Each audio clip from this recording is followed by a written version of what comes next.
हम पढ़ रहे थे ऑस्मो रेगुलेशन एंड प्लांट्स। आज ऑस्मो रेगुलेशन प्लांट में हमारे पास दूसरी दूसरी कैटेगरी है हेलोफाइट्स की। ये जो हेलोफाइट्स प्लांट है इनमें ये जो लफ्ज़ इस्तेमाल किया जाता है that is a Hallows. Hallows की माने होती है साल्ट। अब ये हमें बता रहे हैं कि ये जो प्लांट है इनकी लोकेशन जो होगी, लोकेशन किस जगह पर होगी, ये प्लांट अपने डेवलपमेंट किस जगह पे देते हैं। हम कहेंगे कि ये मार्शेस एरियाज जहाँ पे साल्ट ज़्यादा पाया जाए, या हम ये कहेंगे सेलाइन एरियाज, वो जगह वो एरियाज जहाँ पे साल्ट की कंसंट्रेशन पानी के अंदर ज़्यादा हो। और अब अगर हम साल्ट की बात करेंगे तो साल्ट तो मौजूद है समंदर के इर्द गिर्द किनारों पर, क्योंकि समंदर का जो पानी होता है वो पानी साल्टी होता है, हाइपरटोनिक होता है। हो सकता है कि ये प्लांट वहाँ पर हो, या कुछ ऐसी ज़मीनें जहाँ साल्ट ज़्यादा पाई जाए, ये प्लांट उसी जगह पर ईज़िली डेवलपमेंट करते हैं। अब इनका मकसद ये नहीं है कि हमें साल्ट बॉडी में यूटिलाइज़ करनी है, लेकिन उनका माहौल जो है, वो साल्टी एरिया के साथ मैनेज है। जैसे कुछ लोग बर्फ़ानी इलाकों में रहते हैं, उनके लिए मसला नहीं होता, और कुछ लोग गर्म इलाकों में रहते हैं, उनके लिए भी कोई मसला नहीं है। जब सर्द इलाकों वाले लोग अगर गर्म इलाकों में आएँगे, तो वो नहीं रह पाएँगे, उनके लिए ये बहुत दुश्वार होगा कि ये लोग कैसे जहन्नुम में जी रहे हैं। और अगर ये गर्म इलाके वाले लोग सर्द इलाकों में चले जाए, तो ये लोग वहाँ सर्वाइव नहीं कर सकते, क्योंकि ठंड को बर्दाश्त नहीं कर पाएंगे। तो इसलिए हर प्लांट की अपनी अपनी एक सर्वाइवल स्ट्रेटजी होती है कि उनको कहाँ रहना है और कैसे अपने बॉडी की ऑस्मो रेगुलेशन को मेंटेन और रेगुलेट करना है। तो अब ये मार्शी एरियाज जो हैं, ये साल्टी हैं, या सेलाइन एरियाज जो हैं, ये वो एरियाज है जहाँ साल्ट ज़्यादा है। फिर वो समंदर के इर्द गिर्द किनारे भी हो सकते हैं, या ज़मीन का कोई भी ऐसा हिस्सा जहाँ पे साल्ट ज़्यादा हो, तो ये प्लांट वहाँ भी सर्वाइव करेंगे। इन प्लांट में अगर हम नेम काउंट करें, तो इनमें नेम होंगे हेलोफाइट्स में।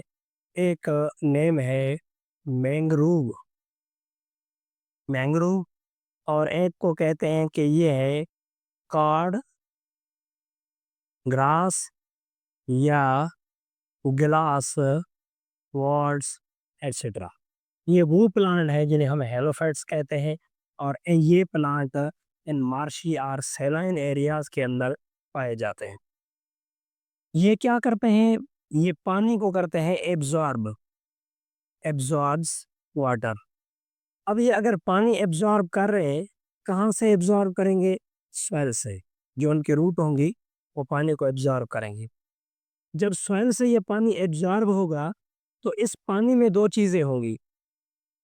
एक तो होगा सॉल्वेंट, जिसे हम खारिज पानी कहते हैं, और दूसरे होंगे उनके अंदर सॉल्यूट्स। अब जो सॉल्वेंट होगा वो लो कंसंट्रेट, यानी सॉल्वेंट पानी कम होगा, और सॉल्यूट की कंसंट्रेशन जो होगी, नमकियात की, साल्ट की, उनकी कंसंट्रेशन हाई होगी। अगर इस एरो का निशान ऊपर की तरफ हो, तो इसका मकसद है कि हाई कंसंट्रेशन। अगर एरो का निशान नीचे की तरफ हो, तो इसे क्या कहते हैं? ये है लो कंसंट्रेशन। और सॉल्यूट ज़्यादा है, हम सेलाइन कह रहे हैं, साल्ट ज़्यादा है और पानी बहुत कम है। तो ऐसी कंडीशन को कहा जाता है कि ये है हाई ऑस्मोटिक प्रेशर, या इसे हम कहते हैं कि ये है लो वाटर पोटेंशियल। अब दोनों चीज़ें आप कह सकते हैं। देखिए, अब हाई ऑस्मोटिक प्रेशर, या हम ये कह दें कि लो वाटर पोटेंशियल, उनके लिए एक ईज़ी मेथड है। आप अगर एक ख़ालिस पानी, पीने वाला पानी किसी गिलास के अंदर ऐड कर दें, ये पानी यहाँ तक मौजूद है, अब आपको ये पसंद है कि पानी मेरा जिस्म जो है कबूल कर रहा है, मुझे बहुत अच्छा लग रहा है और उनका टेस्ट भी मुझे ऐसा लग रहा है, तो इस पानी के अंदर मैं अगर 1 स्पून साल्ट ऐड कर दूँ, तो पानी पीने के लायक नहीं रहेगा। अब हम क्या कहेंगे कि पहले तो पानी था, ये प्योर वाटर था, यानी इसके प्योर कंडीशन ऐसी थी जिसकी वजह से ये पानी हमारे जिस्म को और हमें बहुत पसंद आ रहा था पीने में। अब हमने जब इसके अंदर साल्ट ऐड की, तो साल्ट ऐड करने के दौरान इसकी जो वाटर पोटेंशियल थी, पानी की जो सलाहियत थी, वो क्या हो गई? वो हो जाएगी लो, या हो जाएगी नेगेटिव, या हो जाएगी डाउन। अब पानी की अपनी सलाहियत ख़त्म हो गई। उसकी सलाहियत ख़त्म किसने की? उस साल्ट ने की। तो जब पानी के अंदर साल्ट की कंसंट्रेशन बढ़ जाएगी, तो पानी की जो अपनी पोटेंशियल होगी वो ख़त्म हो जाएगी, और पानी के अंदर जो प्रेशर है वो बढ़ जाएगी। प्रेशर किस वजह से बढ़ रही है? उस साल्ट की वजह से, क्योंकि उस साल्ट ने पानी के सारे निज़ाम को डिस्टर्ब कर दिया। इसीलिए ये प्लांट साल्ट सॉल्यूट ज़्यादा होने की वजह से, साल्ट ज़्यादा ज़्यादा होने की वजह से हम इन्हें हाई ऑस्मोटिक प्रेशर या लो वाटर पोटेंशियल कहते हैं। अब इन्होंने साल्ट तो ऑब्जर्व कर लिया, एब्जॉर्ब करने के बाद अब ये क्या करें? क्या साल्ट को ये अपने बॉडी के अंदर यूटिलाइज करेंगे? नहीं करेंगे। फिर इनके लीव्स के अंदर, हेलोफाइट प्लांट के लीव्स के अंदर पाए जाते हैं salty glands.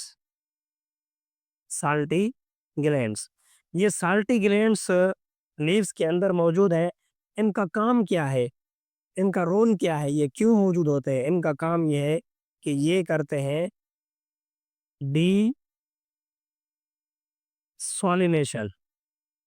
Desalination means remove out salt